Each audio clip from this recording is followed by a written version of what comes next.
Setiap hari Minggu, aku mengajak anakku berenang bersama, sementara suamiku pergi ke tempat gym olahraga.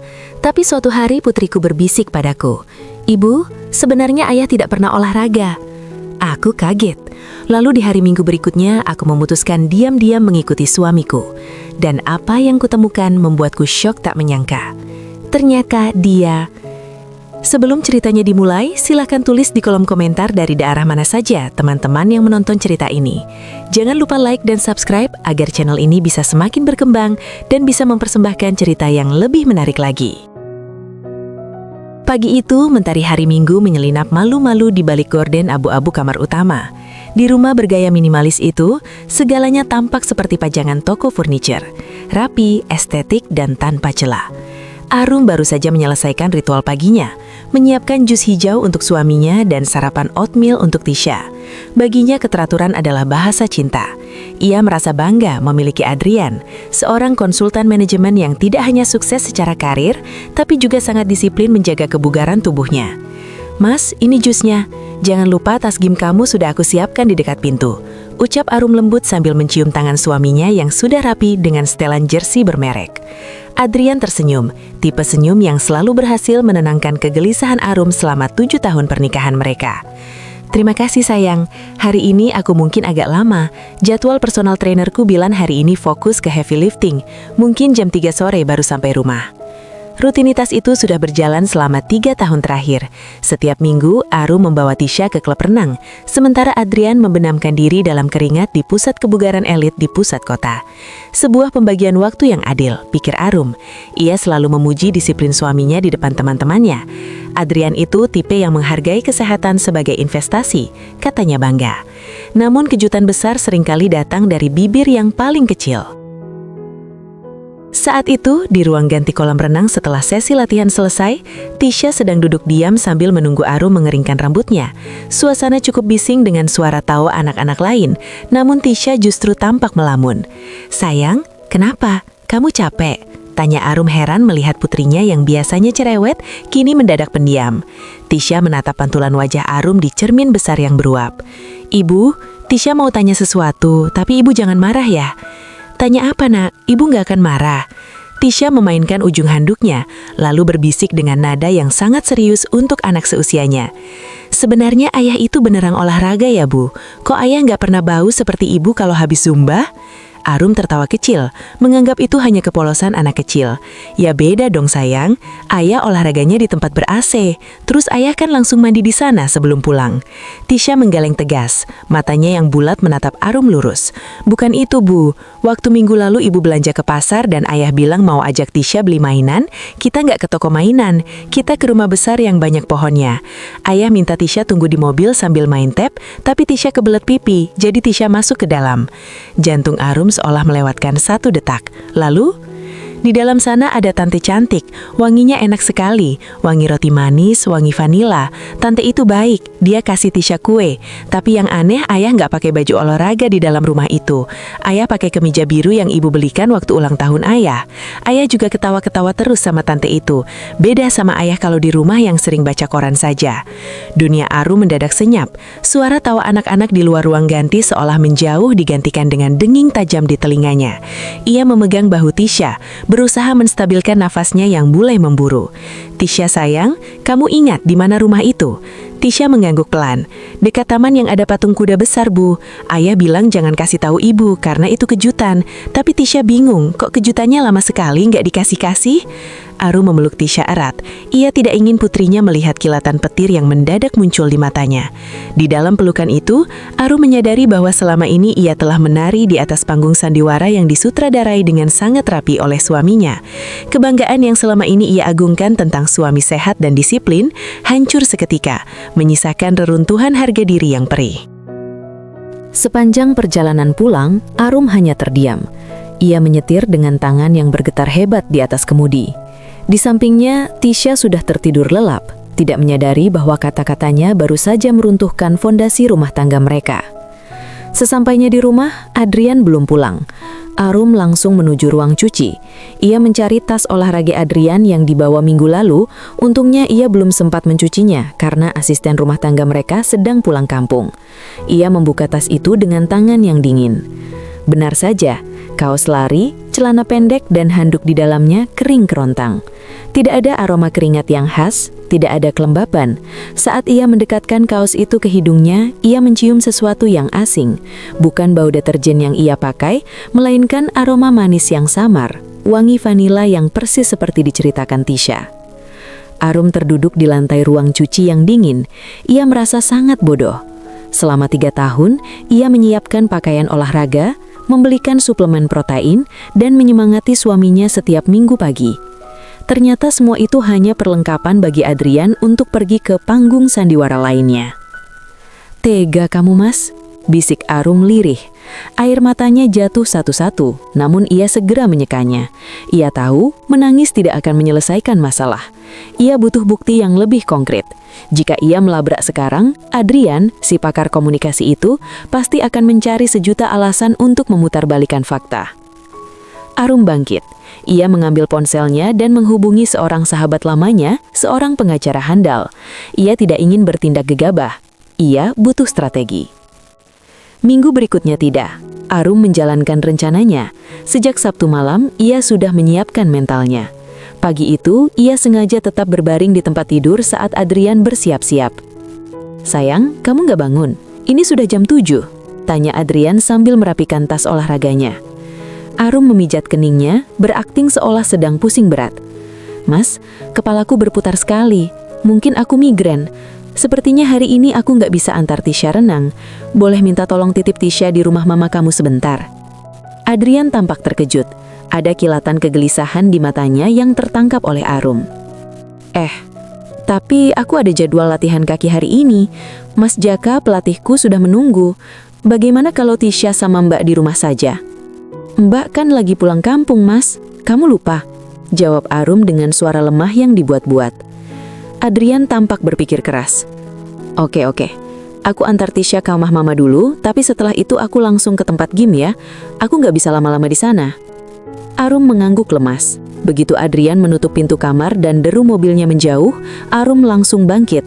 Rasa pusingnya hilang berganti adrenalin yang memuncak. Ia segera bersiap.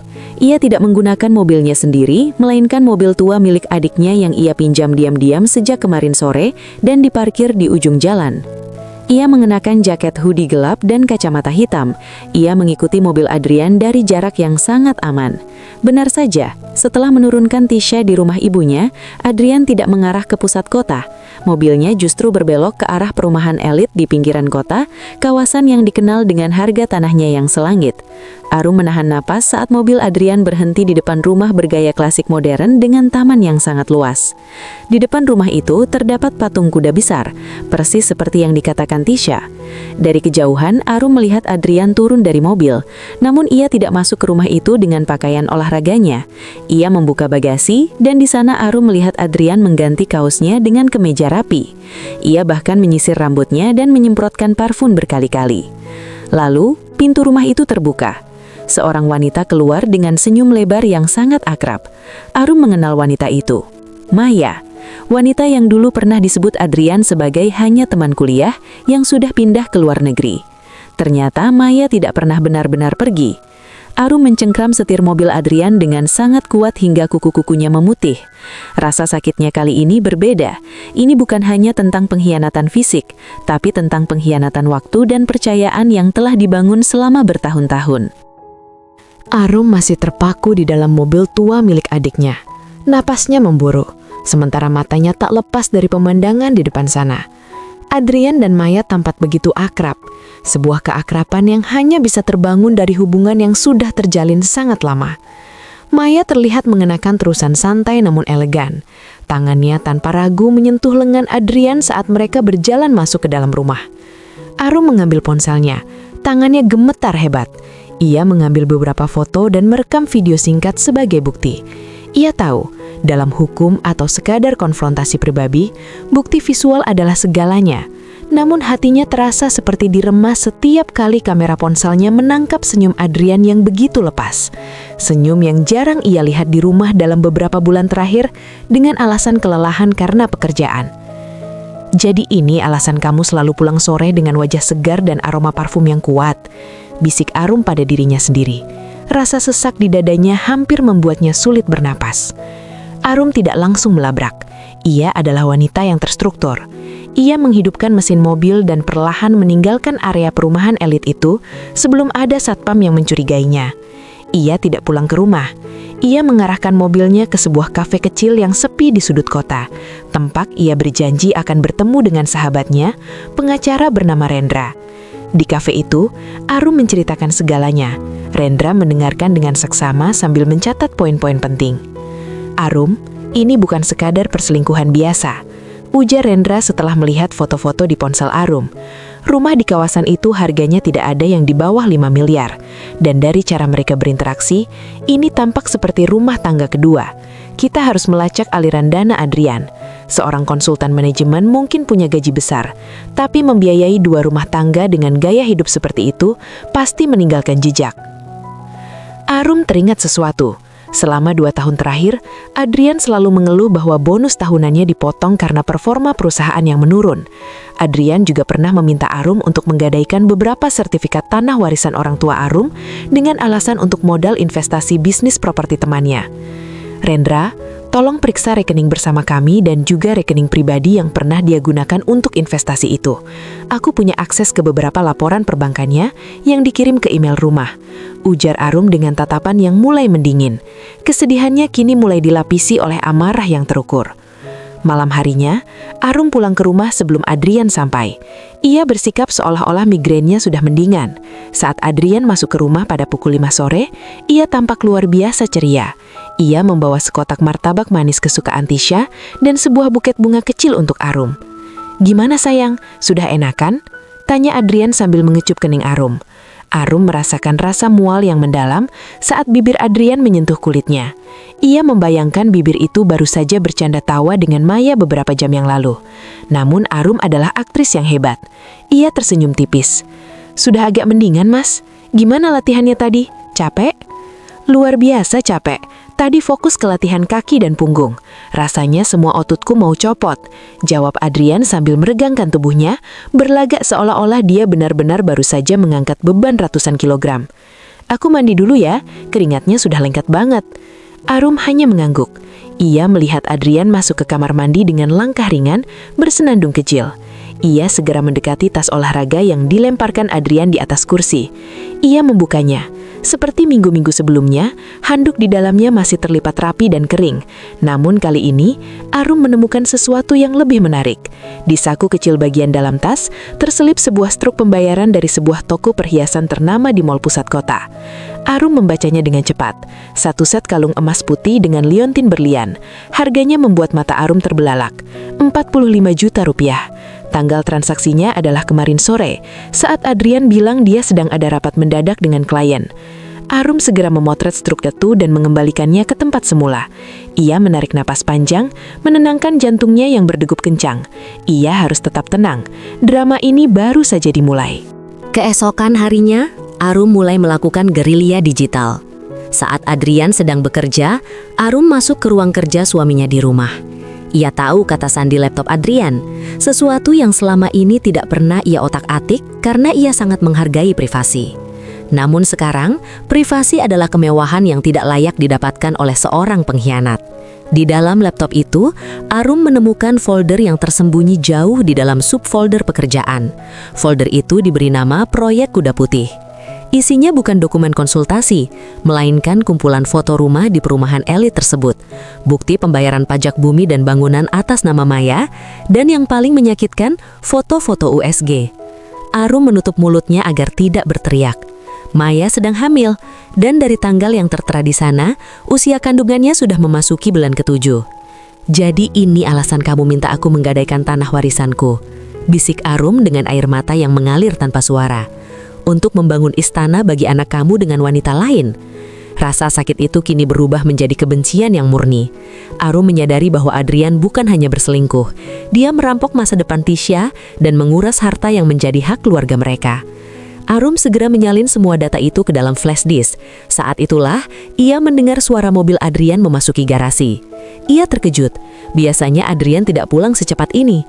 Dengan gerakan kilat, Arum mematikan laptop, merapikan kursi dan keluar dari ruang kerja tepat saat Adrian membuka pintu depan. "Loh mas, kok sudah pulang?"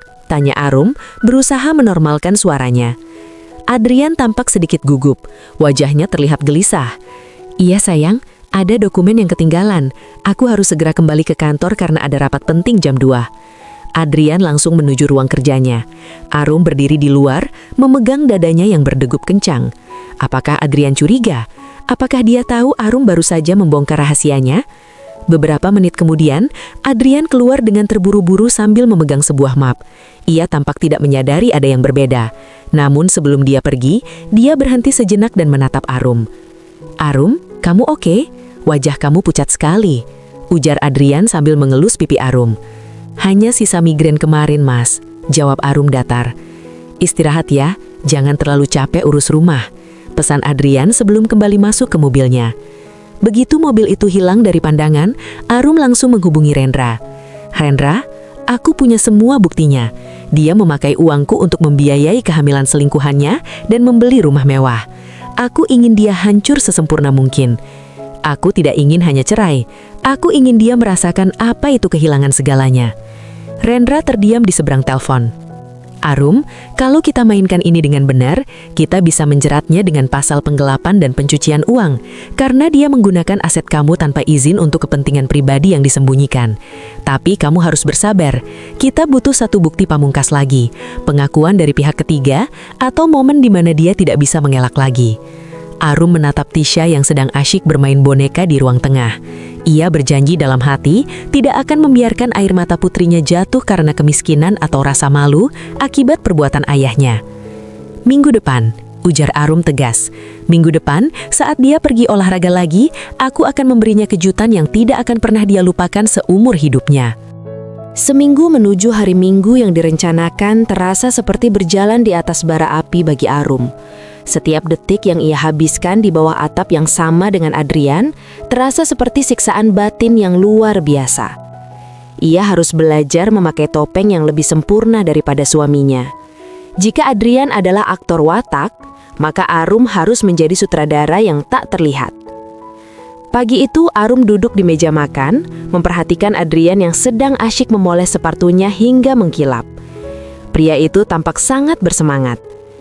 Sesekali ia bersiul pelan, nada riang yang menusuk telinga Arum. "Mas," panggil Arum dengan nada yang sangat tenang, hampir manis. Adrian mendongak, tersenyum lebar. "Iya sayang, kemarin aku bicara dengan pihak bank. Mereka bilang ada sedikit masalah dengan angsuran pinjaman yang menggunakan sertifikat tanah warisanku itu. Katanya ada beberapa dokumen yang butuh tanda tangan basah kamu sebagai penjamin tambahan, karena bisnis properti yang kamu bilang itu dianggap beresiko tinggi oleh mereka." Gerakan tangan Adrian pada sepatunya terhenti sejenak. Ada kilatan kewaspadaan di matanya yang hanya muncul selama sepersekian detik sebelum kembali digantikan oleh ketenangan palsu. "Oh ya, bukannya semua sudah beres bulan lalu? Kok mereka minta tanda tangan lagi?" Arum menyesap tehnya. Matanya menatap Adrian tanpa berkedip. "Entahlah mas, mungkin karena jumlahnya cukup besar. Aku bilang pada mereka kalau kamu sangat sibuk, tapi mereka bersikeras. Katanya kalau tidak ditandatangani minggu ini, limit kreditnya akan dibekukan, dan kita harus mengembalikan dana yang sudah terpakai dalam waktu 30 hari. Adrian tampak sedikit panik. Arum tahu betul, uang dari pinjaman itu sudah habis ia gunakan untuk membayar cicilan rumah Maya dan biaya persalinan yang akan segera tiba. Adrian tidak punya uang tunai sebanyak itu sekarang. Oke, kirim saja dokumennya ke kantor atau bawa ke rumah sore ini. Aku akan tanda tangani," ujar Adrian cepat, berusaha menutupi kegugupannya. "Sudah aku siapkan di ruang kerja mas. Nanti malam sebelum tidur kamu cek saja ya," balas Arum sambil tersenyum misterius. Adrian tidak tahu bahwa dokumen yang disiapkan Arum di dalam map biru itu telah dimodifikasi oleh Rendra. Di antara lembaran dokumen perbankan yang asli, terselip sebuah surat pengakuan utang pribadi dan pengalihan hak asuh aset perusahaan konsultan milik Adrian jika terjadi pelanggaran hukum atau pengkhianatan dalam pernikahan yang merugikan secara finansial. Itu adalah surat kematian bagi karier dan kekayaan Adrian, dikemas dalam bahasa hukum yang sangat teknis dan membosankan, yang Aruh yakin tidak akan dibaca secara detail oleh Adrian yang sedang terburu-buru. Sore harinya saat mentari mulai tenggelam, Adrian pulang dengan wajah lelah yang dibuat-buat. Ia langsung menuju ruang kerja. Arum mengamati dari balik pintu yang sedikit terbuka. Ia melihat Adrian membuka map itu, membolak-balik halamannya dengan cepat.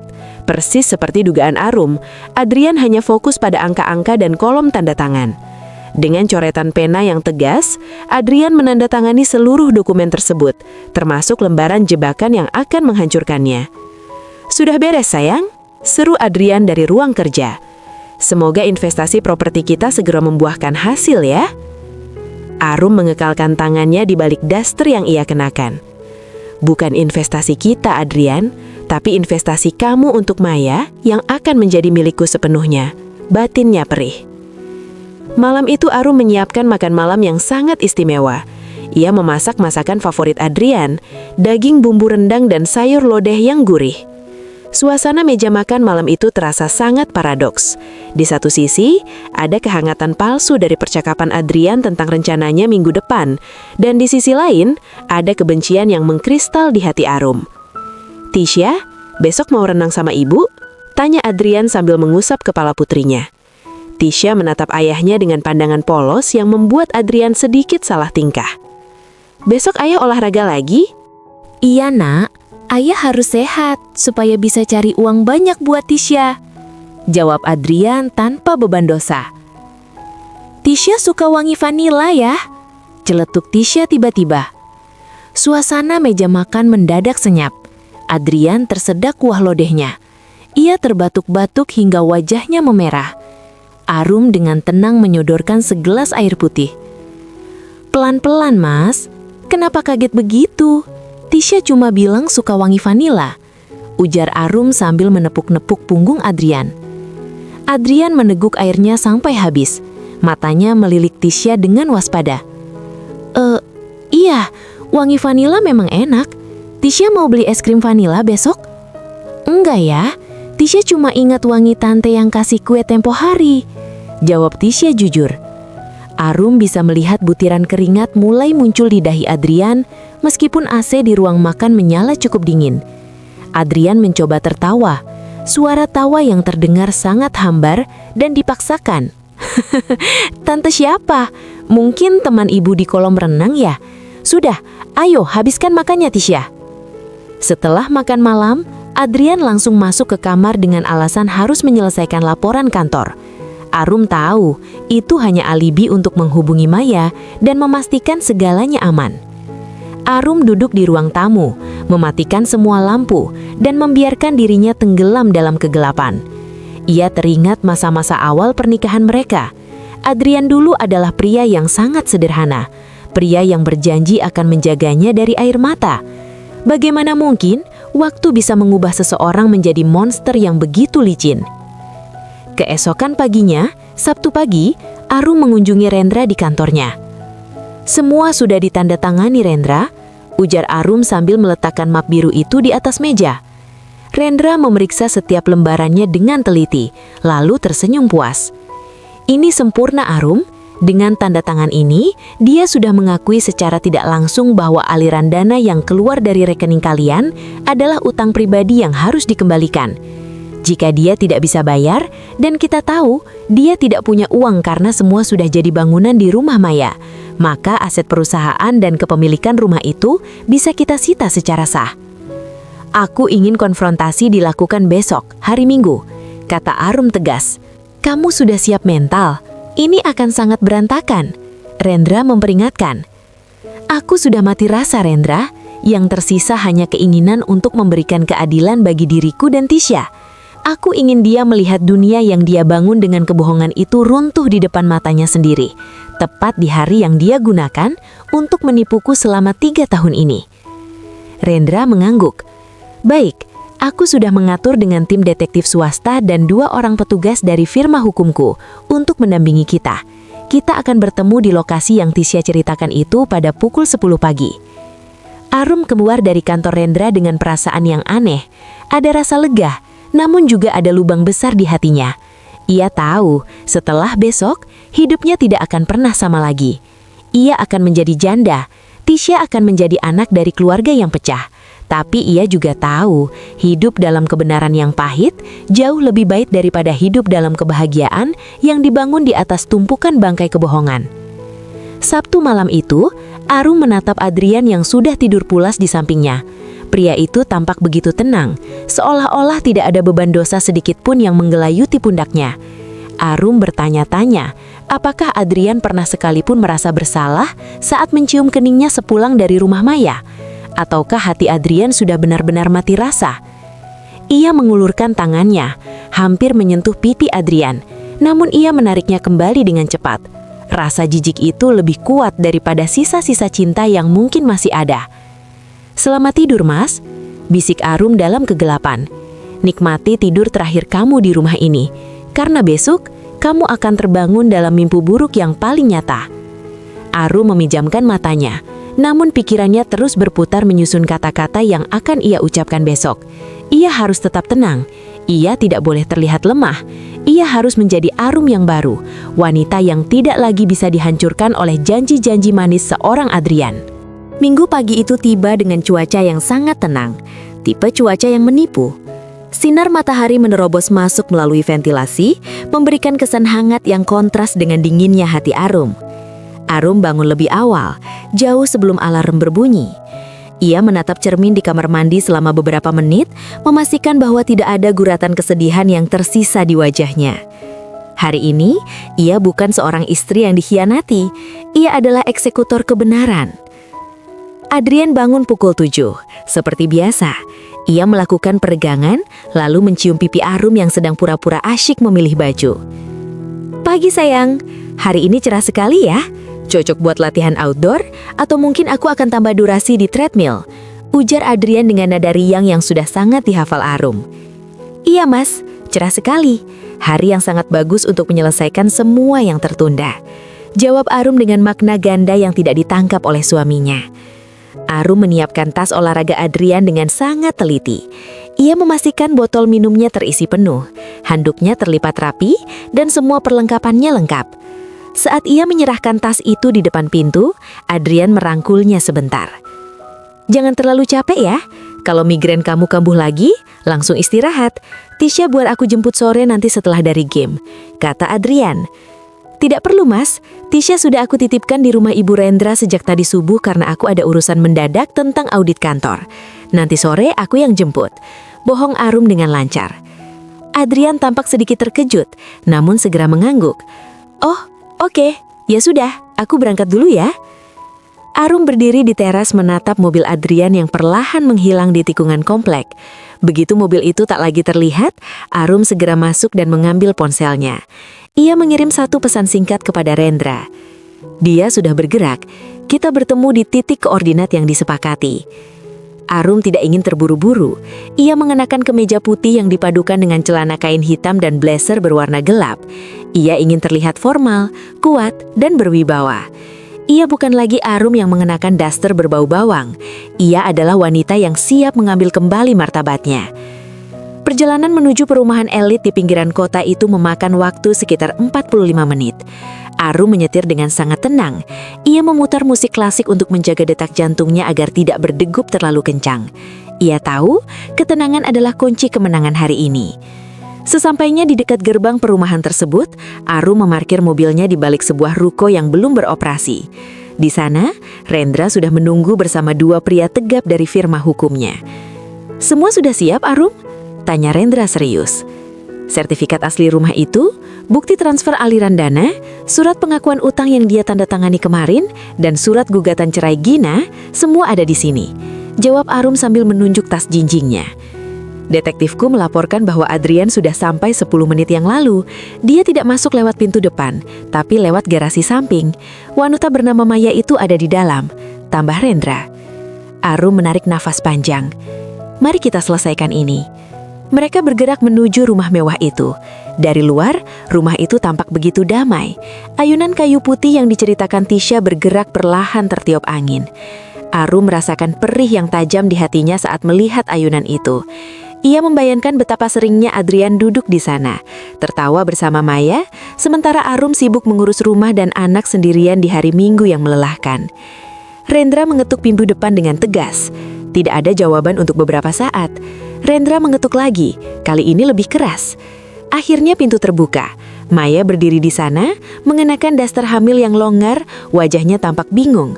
Namun saat matanya bertemu dengan mata Arum, wajah itu berubah pucat pasi. Ketakutan yang murni terpancar dari sorot matanya. Mbak Arum, suara Maya bergetar. Selamat pagi Maya, apakah suamiku ada di dalam?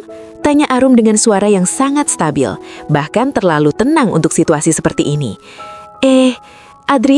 Adrian tidak ada di sini mbak, salah alamat mungkin.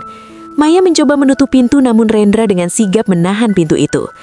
Kami tahu dia di dalam Bu Maya, dan kami di sini untuk urusan legalitas kepemilikan bangunan ini, ujar Rendra tegas.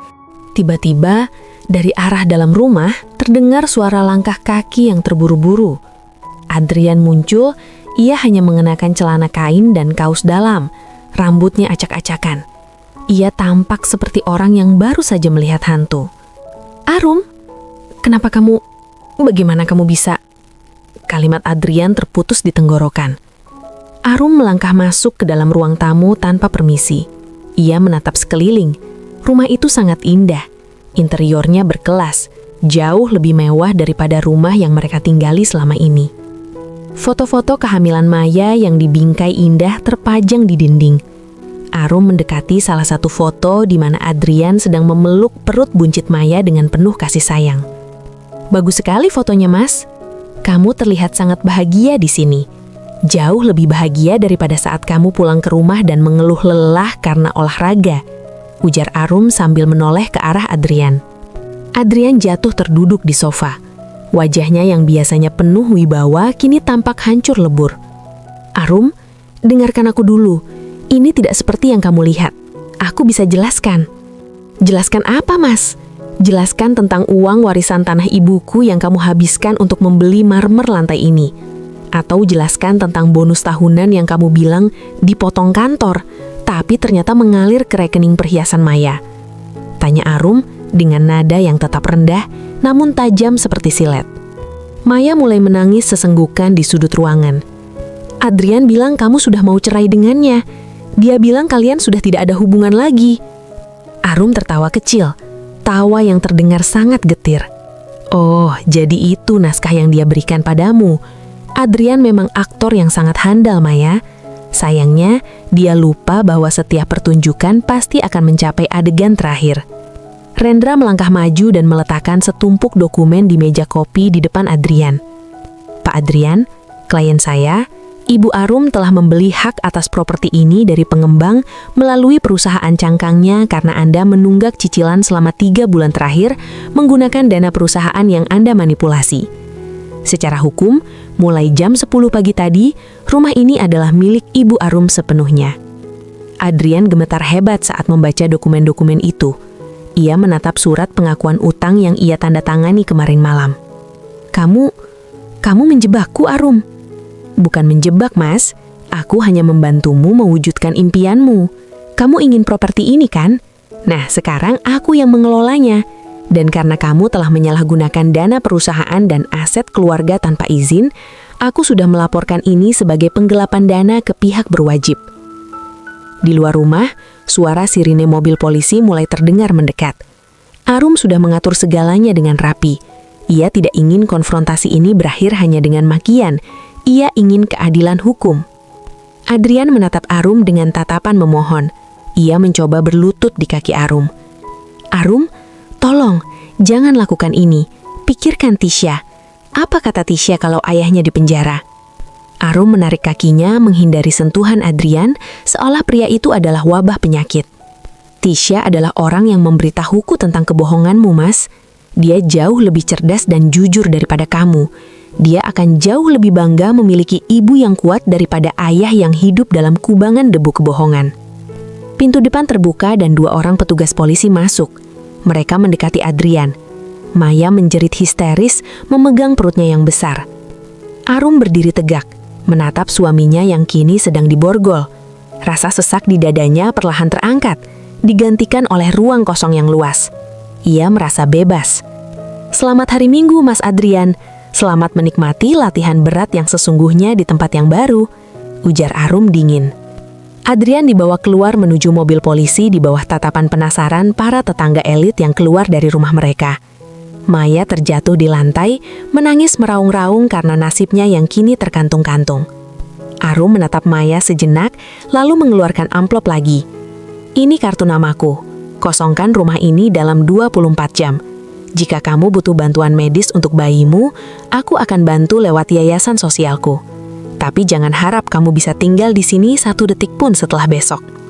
Arum berbalik, berjalan keluar rumah dengan kepala tegak. Rendra mengikutinya dari belakang. Di halaman, Arum berhenti sejenak dan menatap ayunan kayu putih itu sekali lagi.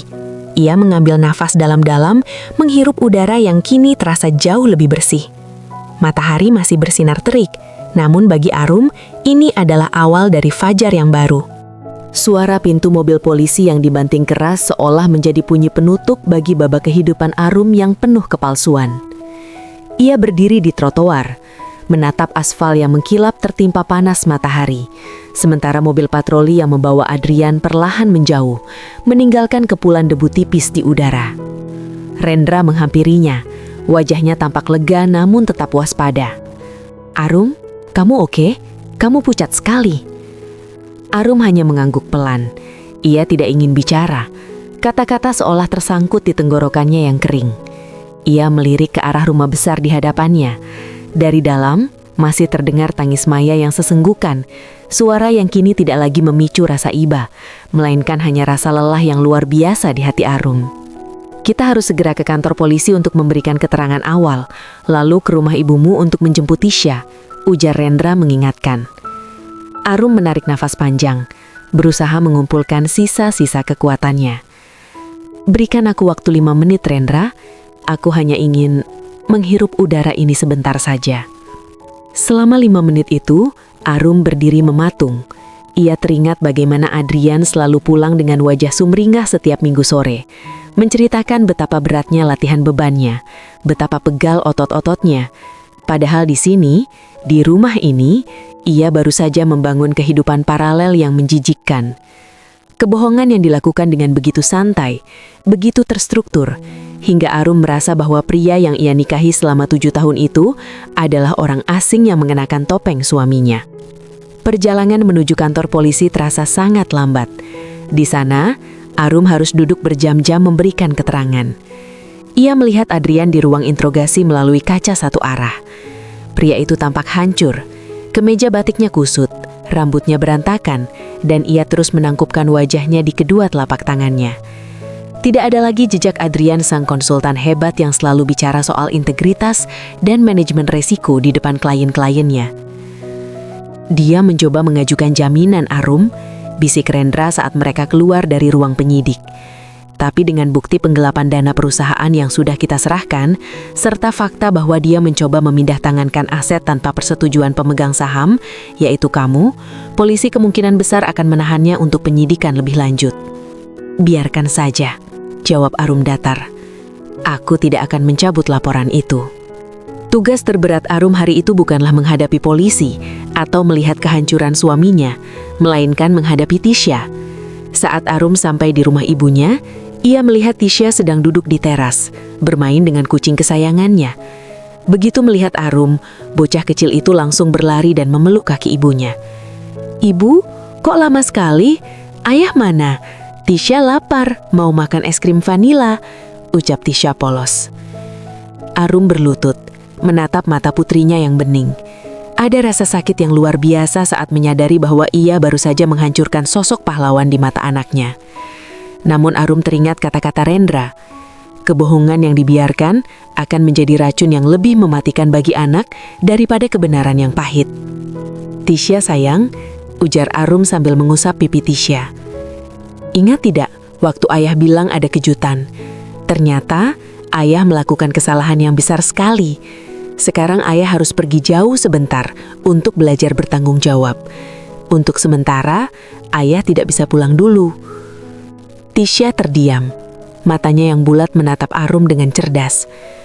ayah dihukum karena bohong sama ibu ya? Arum tertegun. Anak-anak memang memiliki radar kejujuran yang jauh lebih tajam daripada yang dibayangkan orang dewasa. Iya nak, ayah harus belajar bahwa bohong itu tidak boleh. Ibu sedih, tapi ibu akan selalu ada buat Tisha. Kita akan berjuang berdua ya.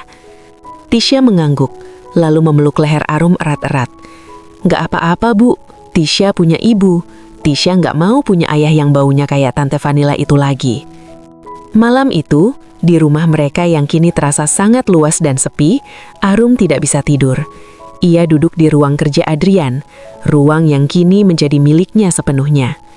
Ia mulai membuka-buka berkas keuangan yang tertinggal. Semakin dalam ia menggali, semakin ia menyadari betapa parahnya pengkhianatan finansial yang dilakukan Adrian. Adrian tidak hanya menggadaikan tanah warisan Arum, ia juga menguras tabungan pendidikan Tisha untuk membayar dekorasi interior rumah Maya. Ia mengambil pinjaman atas nama perusahaan untuk membelikan Maya mobil SUV mewah yang sering ia gunakan untuk menjemput wanita itu. Bahkan, biaya makan malam romantis yang sering ia klaim sebagai jamuan klien ternyata adalah kencan-kencan rahasianya. 3 tahun, gumam Arum sambil menatap laporan mutasi rekening. 3 tahun kamu mencuri dari darah dagingmu sendiri untuk memanjakan wanita lain. Kemarahan Arum yang tadinya berupa api panas, kini berubah menjadi es yang membeku. Ia mengambil laptopnya dan mulai menulis surat pengunduran diri Adrian dari perusahaan keluarga mereka secara paksa, berdasarkan klausul pengkhianatan integritas yang telah ditandatangani Adrian tempo hari. Ia juga menyusun daftar aset yang harus segera disita. Keesokan harinya, drama baru dimulai. Ibu Adrian, mertua Arum, datang ke rumah dengan wajah penuh air mata dan amarah. "Arum, tega sekali kamu memenjarakan suamimu sendiri. Dia itu bapak dari anakmu," teriak sang mertua di ruang tamu. Arum duduk dengan tenang, menyilangkan kakinya. "Ibu, apakah ibu tahu kalau Adrian membangun rumah miliaran rupiah untuk wanita lain menggunakan uang warisan ibuku? Apakah ibu tahu dia menguras tabungan cucu ibu sendiri?"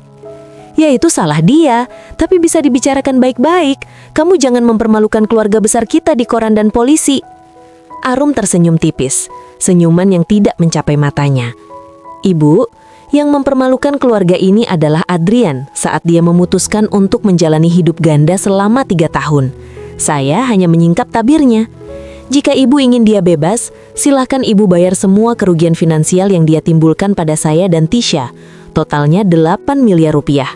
Jika ibu punya uangnya sekarang, saya akan pertimbangkan untuk mencabut laporan penggelapan dananya." Mertuanya terdiam, wajahnya memerah lalu memucat. Ia tahu betul mereka tidak punya uang sebanyak itu. Selama ini Adrianlah yang menjadi tulang punggung keluarga besar mereka, yang ternyata uangnya pun hasil rampokan dari aset istrinya. "Keluar dari rumah saya, Ibu," ujar Arum tegas. "Dan jangan pernah bawa nama Tisha untuk membela kejahatan Adrian, karena Tisha adalah korban pertama dari keserakahan bapaknya." Setelah mertuanya pergi, Arum merasa sebuah beban besar terangkat dari pundaknya. Ia menyadari bahwa selama ini ia tidak hanya dikhianati oleh suaminya, tapi juga oleh lingkungan yang menuntutnya untuk selalu bersabar dan menutup aib demi nama baik, meskipun hatinya sudah hancur berkeping-keping. Sore itu Arum mendapat telepon dari Rendra. "Arum, Maya menghubungiku. Dia bilang dia mengalami kontraksi karena stres. Dia memohon agar kamu tidak mengusirnya hari ini." Arum terdiam sejenak. Bagian kemanusiaannya terusik, namun bagian logikanya memperingatkan. "Kirimkan ambulans dari RS ibu dan anak ke sana. Pastikan dia ditangani secara medis. Bayar biaya rumah sakitnya untuk 3 hari ke depan menggunakan uang deposito yang tersisa di rekening Adrian. Tapi setelah dia keluar dari RS, rumah itu harus segera dikosongkan dan digembok. Aku akan mengubahnya menjadi aset perusahaan untuk dijual." "Kamu sangat adil, Arum," komentar Rendra. "Bukan adil, Rendra. Aku hanya tidak ingin menjadi monster seperti Adrian, tapi aku juga tidak akan menjadi orang bodoh lagi." Arum menutup teleponnya. Ia berjalan menuju jendela, menatap taman depan rumahnya yang mulai ditumbuhi rumput liar karena tidak terurus beberapa hari ini. Ia mengambil gunting rumput. Ia akan merapikan taman ini. Ia akan merapikan hidupnya. Satu ranting kering pada satu waktu. 3 bulan berlalu sejak hari Minggu yang menghancurkan itu. Bagi Arum, waktu seolah kehilangan maknanya. Hari-hari diisi dengan pertemuan pengacara, verifikasi dokumen perbankan, dan sesi konsultasi psikologi untuk Tisha. Arum belajar satu hal penting, proses penyembuhan tidak pernah berjalan lurus.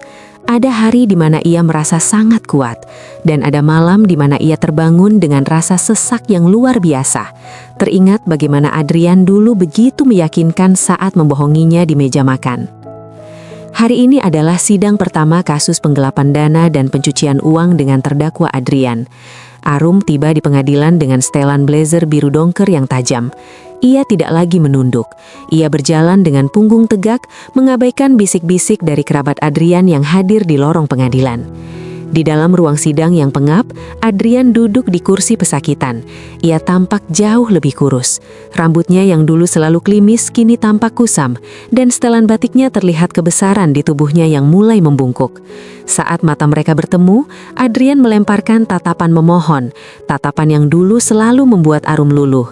Namun sekarang, Arum hanya melihat seorang pria asing yang berbahaya. Sidang dinyatakan terbuka dan terbuka untuk umum. Ketuk palu hakim bergema di ruangan. Jaksa penuntut umum mulai membacakan dakwaannya. Satu persatu dosa finansial Adrian dibeberkan. Arum mendengarkan dengan saksama saat jaksa menyebutkan angka-angka fantastis yang keluar dari rekening perusahaan untuk membiayai kemewahan di rumah kuda putih. Ada biaya pembelian tas kulit premium untuk Maya, biaya perawatan spa kelas atas, hingga renovasi kamar bayi yang menggunakan material impor. Terdakwa secara sadar memalsukan tanda tangan saksi korban, yaitu istrinya sendiri, dalam beberapa dokumen agunan tanah untuk mendapatkan pinjaman pribadi yang kemudian dialirkan ke rekening pihak ketiga, ujar jaksa dengan nada berat. Tiba saatnya Adrian memberikan keterangan. Di depan hakim, ia mulai menjalankan jurus terakhirnya, memposisikan diri sebagai korban keadaan. Yang mulia, ujar Adrian dengan suara parau yang dibuat-buat sedih. Saya mengakui semua kesalahan saya, namun saya melakukan ini semua karena tekanan mental. Istri saya, Arum, adalah wanita yang sangat dominan. Dia menguasai semua keuangan keluarga. Saya merasa tidak memiliki harga diri sebagai lelaki di rumah sendiri. Saya mencari pelarian karena saya butuh dihargai. Saya butuh merasa menjadi kepala keluarga kembali. Beberapa anggota keluarga Adrian di bangku penonton mulai terisak, seolah membenarkan narasi suami yang tertekan tersebut. Rendra yang duduk di samping Arum membisikkan sesuatu. Strategi klasik Arum, menyalahkan korban, jangan terpancing. Arum hanya tersenyum tipis.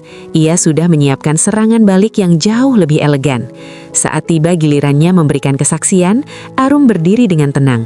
Ia tidak menanggapi tuduhan Adrian tentang dirinya yang dominan.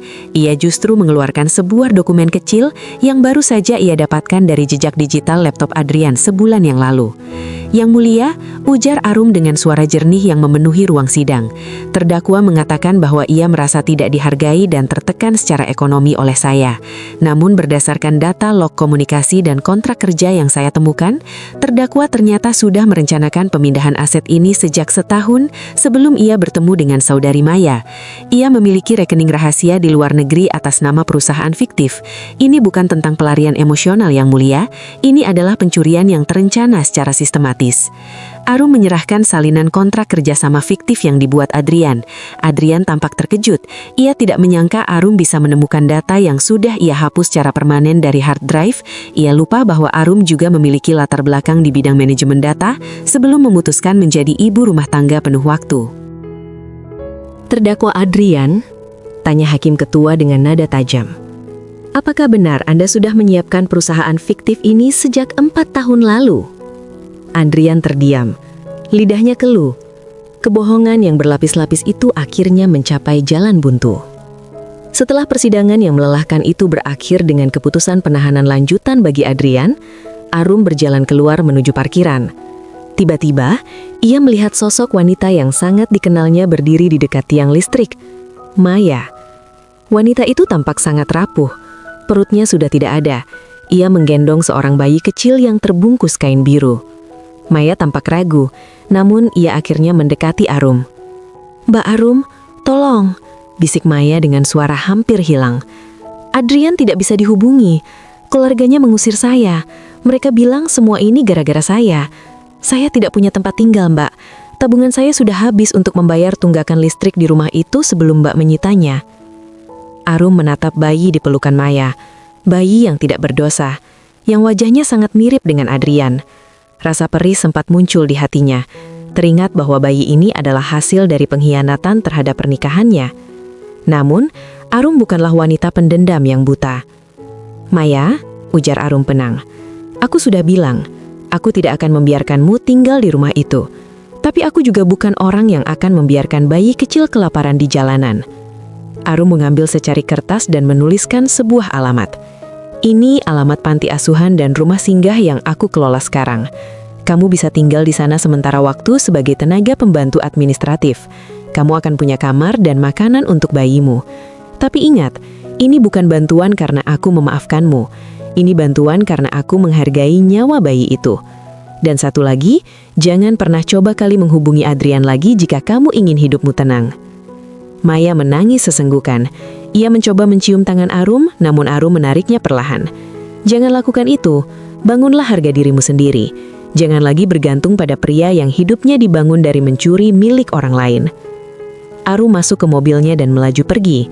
Di dalam mobil, ia melihat fotonya bersama Tisha di dashboard. Ia merasa sebuah lingkaran besar telah tertutup. Ia telah menghadapi suaminya di pengadilan. Ia telah menghadapi wanita simpanan suaminya dengan martabat. Dan ia telah menyelamatkan dirinya sendiri. Beberapa minggu kemudian, vonis dijatuhkan. Adrian dijatuhi hukuman 5 tahun penjara dan denda miliaran rupiah yang harus dibayar dengan penyitaan seluruh aset pribadinya. Keputusan hakim sangat berat karena Adrian terbukti melakukan penipuan berantai dan pemalsuan dokumen negara. Saat Adrian digiring keluar ruang sidang dengan tangan di borgol, ia sempat berhenti di depan Arum. "Arum, maafkan aku," bisiknya dengan air mata yang benar-benar jatuh kali ini. "Aku kehilangan segalanya. Aku kehilangan kamu. Aku kehilangan Tisha. Aku kehilangan harga diriku." Arum menatapnya untuk terakhir kali. "Kamu tidak menghilangkan mereka, Mas. Kamu membuangnya. Ada perbedaan besar antara kehilangan dan membuang sesuatu karena keserakahan. Selamat menjalani hidup barumu. Aku harap penjara bisa mengajarimu apa yang tidak bisa aku ajarkan selama 7 tahun ini. Kejujuran." Arum berjalan keluar menuju cahaya matahari yang cerah. Di luar, Nendra udah menunggu dengan kabar baik. "Arum, rumah kuda putih itu sudah resmi atas namamu sepenuhnya. Apa yang akan kamu lakukan dengan rumah itu?" Arum tersenyum. Senyum yang kali ini terasa sangat ringan dan tulus. "Aku punya rencana yang bagus. Aku ingin mengubah rumah yang dibangun dari kebohongan itu menjadi rumah bagi kebenaran. Aku akan menjadikannya pusat pemberdayaan wanita dan anak. Aku ingin wanita-wanita yang dikhianati dan anak-anak yang terluka memiliki tempat untuk bangkit kembali. Ayunan kayu putih di depan itu akan aku cat ulang dengan warna-warni yang ceria." Rendra mengangguk kagum. "Kamu luar biasa, Arum." "Aku hanya seorang ibu yang ingin anaknya tahu bahwa ibunya tidak bisa dikalahkan oleh badai manapun," jawab Arum mantap. Malam itu, Arum tidur dengan sangat nyenyak. Tidak ada lagi mimpi buruk tentang wangi vanila. Yang ada hanyalah mimpi tentang masa depan Tisha yang cerah, di mana kejujuran menjadi fondasi utama rumah mereka yang baru. Sebuah rumah yang mungkin lebih kecil, namun dindingnya terbuat dari integritas yang tak akan pernah bisa runtuh. 1 tahun berlalu sejak ketukan palu hakim terakhir kali terdengar di ruang sidang yang dingin itu.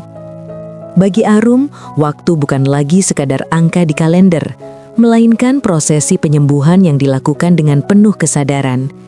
Ia kini tidak lagi terbangun dengan detak jantung yang memburu setiap kali mencium aroma parfum di pusat perbelanjaan. Ia telah berhasil menetralisir racun-racun memori yang dulu sempat melumpuhkannya. Rumah di kawasan elit yang dulu dijuluki Tisha sebagai rumah kuda putih, kini telah benar-benar berganti wajah. Arum menepati janjinya. Rumah yang dibangun di atas fondasi pengkhianatan itu telah ia wakafkan sebagian fungsinya menjadi Arum Foundation, pusat pemulihan dan pemberdayaan. Dinding-dindingnya kini tak lagi dihiasi foto-foto kehamilan Maya yang penuh kepalsuan, melainkan lukisan-lukisan penuh warna hasil karya anak-anak korban konflik rumah tangga. Pagi itu, Arum berdiri di balkon lantai 2, menatap halaman depan. Ayunan kayu putih yang dulu menjadi saksi kemesraan Adrian dan Maya, kini telah dicat ulang dengan motif bunga matahari yang ceria. Di sana, Tisha sedang duduk bersama seorang anak laki-laki kecil, putra Maya yang kini sudah bisa berjalan tertatih. Ironi kehidupan memang seringkali lebih nyata daripada fiksi. Maya yang dulu hampir kehilangan arar setelah terusir dari istana pasirnya, kini bekerja sebagai salah satu pengurus logistik di yayasan milik Arum. Ia telah berubah menjadi wanita yang pendiam, namun sangat berdedikasi. Arum memberinya kesempatan bukan karena ia lemah, melainkan karena ia ingin memutus rantai kebencian. Ia tidak ingin putra Adrian dari wanita lain itu tumbuh dengan rasa dendam atau kemiskinan yang bisa memicu lingkaran kejahatan baru. "Ibu, lihat, adik bayi bisa dorong ayunannya sendiri," teriak Tisha dengan riang. "Hati-hati sayang, jangan terlalu kencang." Melihat Tisha tumbuh menjadi anak yang penuh empati dan kuat adalah kemenangan terbesar bagi Arum. Ia berhasil membuktikan bahwa keluarga yang pecah tidak selalu menghasilkan anak yang rusak, selama fondasi kejujuran tetap ditegakkan. Namun ketenangan itu terusik sore harinya saat sebuah surat dengan cap lembaga pemasyarakatan tiba di meja kerjanya. Itu surat dari Adrian. Selama 1 tahun ini, Arum tidak pernah menjenggok pria itu. Ia mengirimkan kebutuhan dasar Adrian lewat asistennya, semata-mata karena sisi kemanusiaannya, namun ia menutup akses komunikasi pribadi. Arum menarik nafas panjang sebelum membuka amplop coklat itu.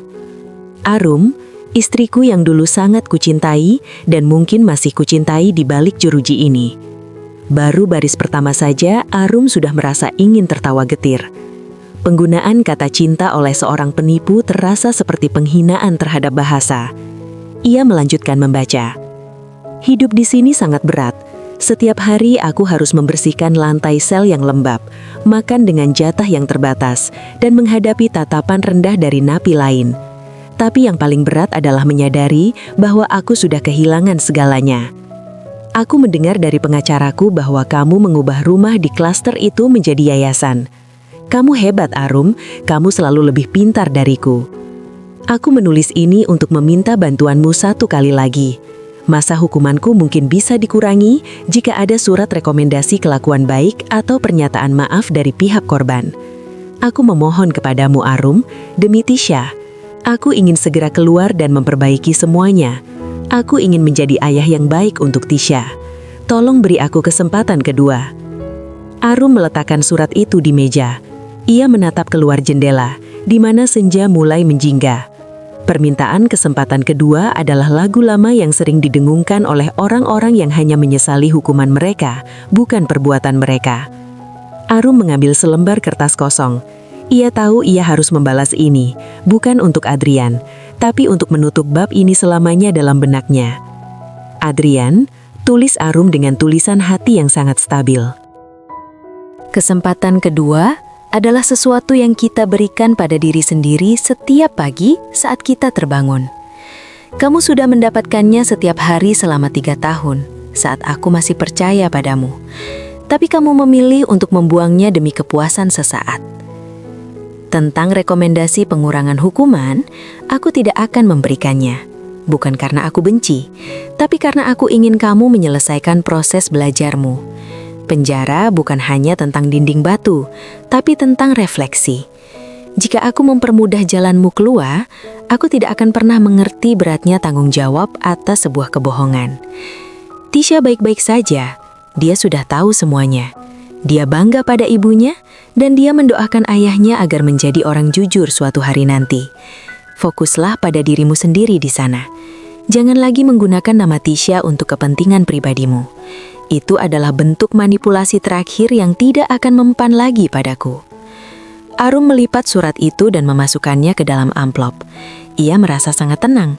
Tidak ada gejolak amarah saat menulisnya. Hanya ada ketegasan seorang wanita yang sudah tahu persis nilainya sendiri. Keesokan harinya, Arum kedatangan tamu yang tak terduga di yayasan. Rendra muncul dengan buket bunga lili putih di tangannya. "Selamat 1 tahun Arum Foundation," ujar Rendra dengan senyum hangat. "Terima kasih Rendra, tanpa bantuan hukummu, tempat ini mungkin masih menjadi monumen pengkhianatan," jawab Arum sambil menerima bunga itu. Mereka berjalan berkeliling di taman yang asri.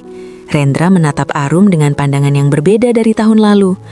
Ada kekaguman yang lebih dalam dan mungkin sesuatu yang lebih dari sekedar persahabatan profesional. Arum, kamu sudah melakukan pekerjaan yang luar biasa di sini. Banyak wanita yang terinspirasi oleh ceritamu. Kamu tahu, kamu tidak harus melakukan semuanya sendirian selamanya, ujar Rendra hati-hati. Arum berhenti melangkah. Ia menatap kolam ikan kecil di tengah taman. Aku tahu, Rendra, tapi untuk saat ini aku sedang sangat menikmati kemandirianku. Aku ingin memastikan bahwa jika suatu saat aku mengizinkan seseorang masuk lagi ke dalam hidupku, itu bukan karena aku butuh diselamatkan, tapi karena aku ingin berbagi kebahagiaan yang sudah aku bangun sendiri. Rendra mengangguk paham. Aku akan menunggu sampai saat itu tiba, berapa lama pun itu. Arum tersenyum manis. Ia merasa sangat beruntung dikelilingi oleh orang-orang yang menghargai prosesnya. Malam itu, Arum mengajak Tisha makan malam di luar. Mereka pergi ke restoran favorit Tisha.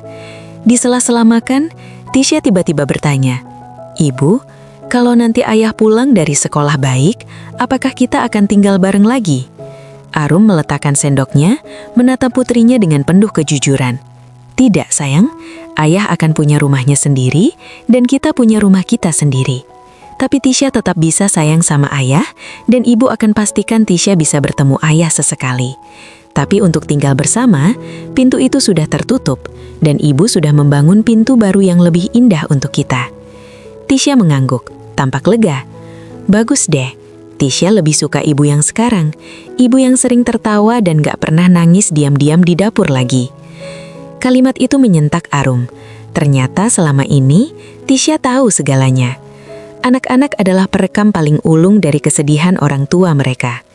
Arum memeluk Tisha erat-erat di tengah restoran itu, bersyukur bahwa badai telah benar-benar berlalu dan meninggalkan pelangi yang sangat indah. Hidup memang tidak pernah kembali seperti semula, tapi hidup bisa menjadi jauh lebih baik dari sebelumnya. Arum belajar bahwa setiap hari Minggu kini bukan lagi tentang ketakutan akan kebohongan, melainkan tentang perayaan akan kejujuran.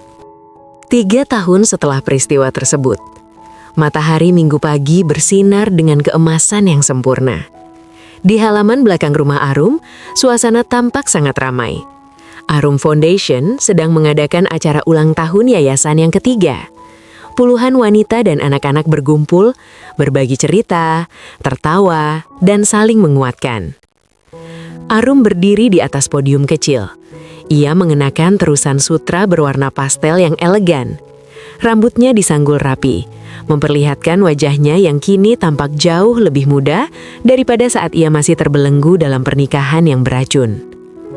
Kejujuran mungkin terasa menyakitkan saat pertama kali diungkapkan, ujar Arum di depan mikrofon, suaranya mantap dan penuh wibawa. Tapi ia adalah satu-satunya alat yang bisa membebaskan kita. Kepada para wanita di sini, ingatlah satu hal. Nilai diri kalian tidak ditentukan oleh pengabdian yang buta, melainkan oleh keberanian untuk berdiri di atas kebenaran. Setelah pidatonya selesai, seorang wanita muda mendekati Arum dengan mata berkaca-kaca. "Terima kasih, Mbak Arum. Cerita Mbak menyelamatkan saya dari depresi saat suami saya pergi meninggalkan saya dengan hutang. Mbak membuktikan bahwa kita bisa bangkit." Arum memeluk wanita itu. "Kamu pasti bisa. Jangan lihat seberapa dalam kamu jatuh, tapi lihatlah seberapa tinggi kamu bisa melompat setelah menyentuh dasar." Di sudut taman, Maya tampak sedang membantu membagikan bingkisan makanan. Ia sesekali melihat ke arah Arum dengan tatapan penuh rasa syukur dan hormat. Meskipun luka masa lalu tidak mungkin hilang sepenuhnya, mereka telah belajar untuk hidup berdampingan dengan damai. Putra Maya, yang kini sudah berusia 4 tahun, berlari ke arah Tisha. Dan Tisha dengan tulus mengandeng tangan adik tirinya itu menuju meja makanan. Pemandangan itu adalah bukti bahwa kedewasaan jiwa bisa melampaui ego manusia. Arum telah berhasil menciptakan dunia kecil di mana pengkhianatan tidak dibalas dengan pengkhianatan, melainkan dengan transformasi sosial yang nyata. Sore harinya setelah acara selesai, Arum duduk sendirian di ayunan kayu matahari miliknya. Ia memegang sebuah medali kecil bertuliskan Ibu Terbaik Dunia yang dibuat Tisha dari kertas karton dan pita merah. Ia teringat Adrian. Bulan depan, masa hukuman Adrian akan berakhir karena beberapa remisi yang ia dapatkan. Adrian akan keluar sebagai pria yang tidak punya apa-apa secara materi. Arum sudah menyiapkan mental untuk itu. Ia tidak akan menghalangi Adrian bertemu Tisha, tapi ia sudah memasang batas-batas legal dan emosional yang kuat. Rendra berjalan menghampirinya, membawa 2 cangkir kopi hangat. "Kamu sedang memikirkan apa?" jawab Arum singkat sambil tersenyum. "Tentang hari Minggu," jawab Arum singkat sambil tersenyum.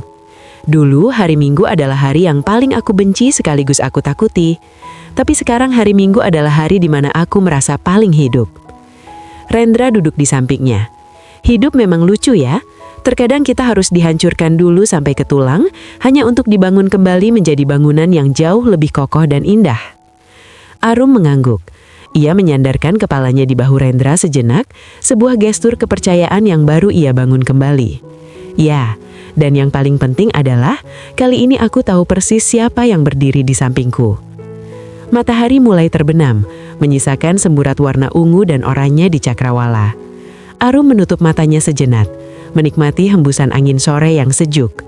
Ia tahu, ke depan mungkin akan ada tantangan baru, masalah baru atau kerikil-kerikil tajam lainnya.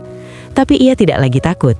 Sebab ia bukan lagi Arum yang rapuh, yang bersembunyi di balik bau deterjen dan daster rumah tangga. Ia adalah Arum sang penyintas, wanita yang mengubah bisikan anaknya di kolam renang menjadi ledakan kekuatan yang mengubah hidup banyak orang. Kisah olahraga hari Minggu itu kini telah menjadi legenda urban di komplek mereka. Bukan lagi sebagai cerita sedih tentang istri yang diselingkuhi, melainkan sebagai kisah inspiratif tentang bagaimana kejujuran, sekecil apapun itu, akan selalu menemukan jalannya untuk menerangi kegelapan.